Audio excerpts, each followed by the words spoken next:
Всего в специальную комиссию поступило порядка 1800 ходатайств о помиловании. На 19 ноября 230 человек вышли на свободу, а 38 осужденным сократили сроки отбывания наказания. Помилованию не подлежат лица, совершившие тяжкие и особо тяжкие преступления. Сначала дается характеристика с места отбывания наказания с исправительных учреждений, а также дается мнение наблюдательной комиссии.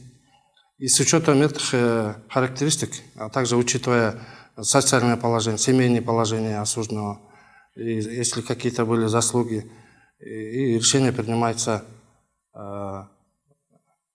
комиссией по вопросам помилования при президенте Кыргызской республики. По данным омбудсмена, сегодня в исправительных учреждениях страны находится более 8500 человек. После ряда амнистий тюремное население страны сократилось, и тем не менее оно превышает допустимые нормы, говорит Тохон Мамытов. По мнению экспертов, такая картина наблюдается в странах с несовершенной судебной системой. К примеру, в аппарат омбудсмена обращается каждый 10-й осужденный.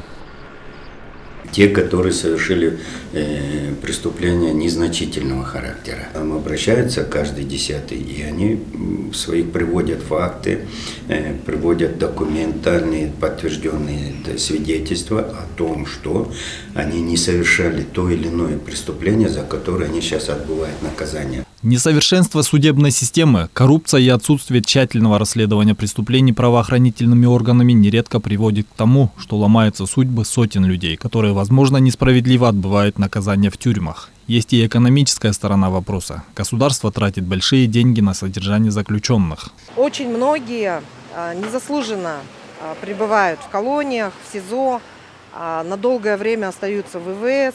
Многие могли быть освобождены, и потому что они сидят за не свои преступления, потому что они осуждены за такие мелкие правонарушения, за которые не обязательно можно было лишать свободы. С принятием новых кодексов и законов в 2019 году взят курс на гуманизацию судебной и исполнительной системы. Был создан институт пробации. Конечная цель – это сокращение тюремного населения страны. На сегодняшний день у нас на учете органа пробации состоит порядка 5000 клиентов.